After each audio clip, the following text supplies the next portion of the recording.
If you're a midlife woman whose workouts and nutrition is not working like it used to, this video is for you. I'm Mandy, and this is Mandy Moves. Somewhere along the way, we all got busy, and to be quite frank, we got tired along with being busy, and our workouts either started to fall by the wayside or we somehow jammed them into our busy lives. I don't know where the narrative came from that if you're tired you shouldn't work out, because that's not necessarily the case. I've learned from Dr. Stacy Sims that sometimes when we're a little tired, sometimes it just takes that little bit of a warm up to get us going, and then you're good. This happens to me quite often when I work out in the morning.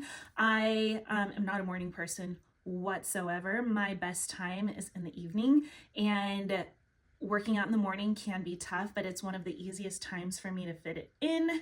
So as I drag myself into the gym, sometimes it takes a little bit for me to warm up, get my body going. There's aches, there's pains. I don't think that there should be this many aches and pains at 39, but nonetheless there are.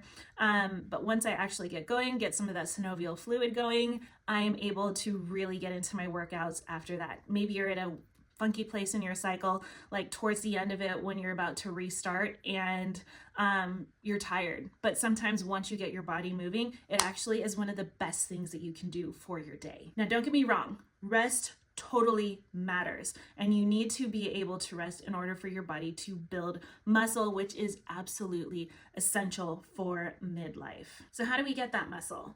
It might surprise some of you that the way that you get it is not through cardio. Has anyone ever been a cardio queen? That was totally me. I was a runner. I loved running. I played softball all through my childhood and early adulthood through college. And then after college, I was like, what can I do? I'm going to be a runner. And so I did 5Ks and 10Ks. And then all of a sudden I hit 32, 33. And the 5Ks and 10Ks that I was doing weren't working for my body. Nothing had really changed other than I got married. And all of a sudden I was putting on weight. I'm like, oh my gosh, what am I going to do? I'm going to train harder. You know what I need to do? I need to run a half marathon. And I not only need to run a half marathon, I need to run it in under 2 hours, because that's what my brother did for his first half marathon. So therefore I needed to run my first half marathon in under 2 hours. And I totally did, but I wrecked my metabolism in the process. The problem with my training program was not the actual training program, because there are really good training programs out there. The problem was me. The problem is me. It was because I didn't stick to it, because what did that training program have in it that I did not do? Strength training. Unfortunately, as we get older, muscle loss accelerates. It can accelerate up to 1% per year. You'll be down in muscle mass. Definitely not good for us, because muscle is one of the best things that we can do for our metabolism, especially in midlife. If I'm talking about how estrogen is really responsible for our strength and power and our muscle, and we're losing it, well, what do? We need to look at lifting heavy. And people are very hesitant in this age bracket, I know, because all of us grew up with the Jane Fonda cardiovascular, don't touch weights because you're going to bulk up. When all of our hormones are dropping and not doing what they should be doing, the fact that our muscles still need to eat and still work while they're at rest, that's one of the best things that can happen to us in midlife. So what did I do? I ran, and I did rest. I rested on my lifting days. And I don't know why I did this, probably because I didn't know. Actually, I know why I didn't do it. I didn't have the knowledge that I have now, and I didn't know that the muscle that I should have been putting on was protective. Think about it. Have you ever looked at an anatomy book and seen the body, but it's just muscle? Or sometimes people will wear those muscle leggings or something like that. How does that look? Just objectively speaking, how does that look? It is basically an internal girdle on you. The more muscle you have, the better. If you think about it, and I got confused on this because I heard studies, and these studies are true, where if you are running and the afterburn from running is supposed to be really good, right?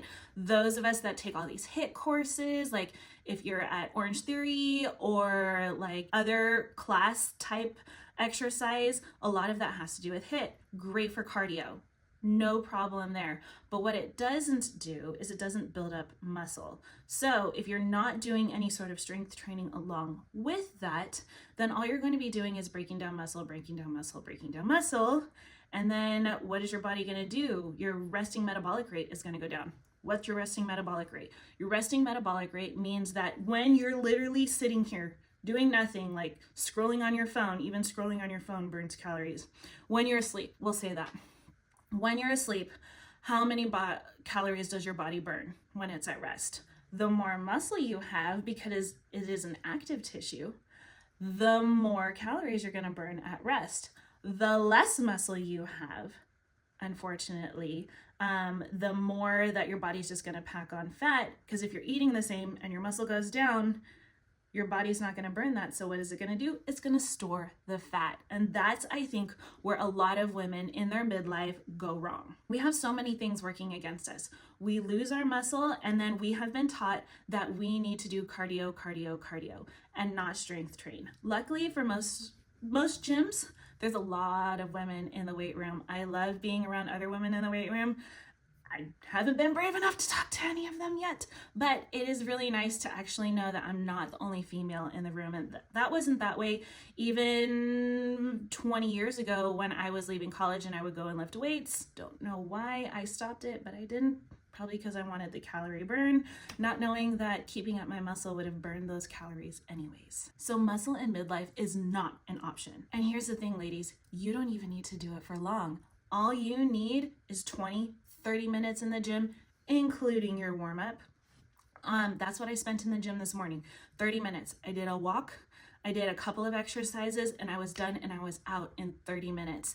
That's all you need if you guys are doing the right exercises. If you're lifting heavy to build muscle. And if you guys need help with that, that is what I am here for. Going back to our running scenario, you burn about 100 calories per mile when you are running. So for my 5Ks that I was running, that was about 300 calories per 5K that I was doing. And I was doing that 3 or 4 days a week. But let's think about it. 300 calories, that's like a couple of Oreos. Is it worth that? What does cardio do? It burns calories for sure. But what does strength do and muscle do? It builds capacity.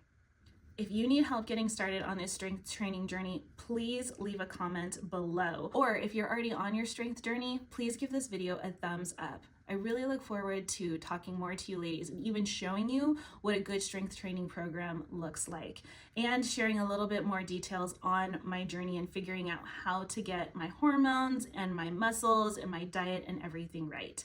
Thank you so much for joining me today. I really enjoyed chatting with you. This is Mandy Moves, Fit in the Chaos. Please like and subscribe, and I will see you in the next one.